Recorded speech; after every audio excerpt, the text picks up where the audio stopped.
আসসালামু আলাইকুম আপুরা, কেমন আছেন আপনারা? মানুষটা নিজের মনের আঘাত না পাওয়া পর্যন্ত বদলাতে পারেন না। যে যত বেশি আঘাত পায় সে তত বেশি বদলায়।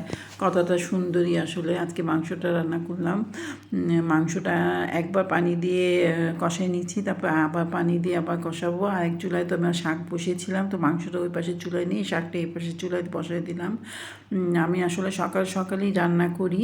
এখনও আমাদের আসলে আমার মেয়ে নাস্তা খেয়ে চলে গেছে ইউনিভার্সিটিতে, ছেলেও চলে গেছে ইউনিভার্সিটিতে, ছোটো মেয়েটা আছে, সে ঘুমাচ্ছে।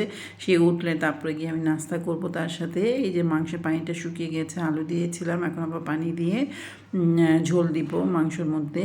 আর ওই চুলায় তো শাক হচ্ছে, শাকের এখনও পানি উঠেছে, রসুন দিয়েছিলাম, তো রসুন এখনও গলে নেই। রসুন, শাকের মধ্যে রসুন দিলে আসলে ভালো লাগে। পেঁয়াজ রসুন, আমি তো পেঁয়াজ রসুন হলুদ তারপরে অল্প একটু মরিচ এগুলো দিয়ে তারপরে রান্না করি। তারপরে কি কাঁচামরিচ, অনেক সময় দেখা গেল যে আমি কাঁচামরিচ দিই, অনেক সময় দিই না। এই যে ঝোল দিয়ে দিলাম, দিয়ে এখন একটা রসুন দেবো।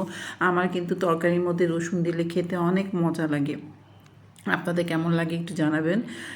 ওর তো শাক আমার চুলার মধ্যে, এই যে রসুনটা আমি দিলাম। আমি রসুন দিতে ভুলে গেছিলাম, এখন রসুন দিছি, কিন্তু রসুনটা হয়ে যাবে। রসুন একটু গললেই আমার কাছে ভালো লাগে খেতে। শাকটা আসলে আমি শাকের মধ্যে কিন্তু ভুলে গেছি তেল দিতে, শাকের মধ্যে এখন তেল দিব। বসিয়েছি শাকটা ঠিকই, কিন্তু পরেও তেল দিলে চলে, এমন কোনো কথা নাই, কিন্তু আমি তেল দিতেই ভুলে গেছি। এই যে মনে পড়লো হঠাৎ করে, তারপর তেল দিলাম। যা বলছিলাম, আসলে মানুষ যদি একবার বদলে যায় তাহলে আর সে আগের মতো ঠিক হতে পারে না। শত চেষ্টা করলেও সে নিজের মনকে পাল্টাতে পারে না। আমার বেলায় আমার ক্ষেত্রে সেরকমই হয়। আমি যদি একবার চেঞ্জ হয়ে যাই, একবার বদলে যাই, কারোর জন্য যদি আমার মানে মন মানসিকতা চেঞ্জ হয়ে যায়, তাহলে সেটা আর ঠিক হয় না। আমি ওরকমই থাকি, তাকে আর আমার কাছে মানে অত বেশি ভালো লাগে না। এরকমই হয় আসলে।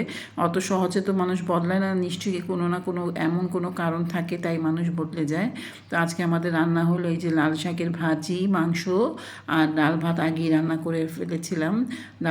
মেয়েটা উঠলে আমি নাস্তা করব। এই যে রান্না করতে করতে খিদে লেগে গেছে।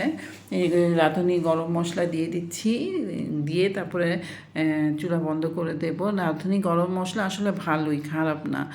তরকারির মধ্যে দিলে ভালো, কালারটা ভালো আসে, ফ্লেভারটাও ভালোই আসে, খারাপ আসে না। তো আমার মাংস রান্না প্রায় অলমোস্ট শেষ হয়ে গেছে। এটাই আজকে আমাদের রান্না।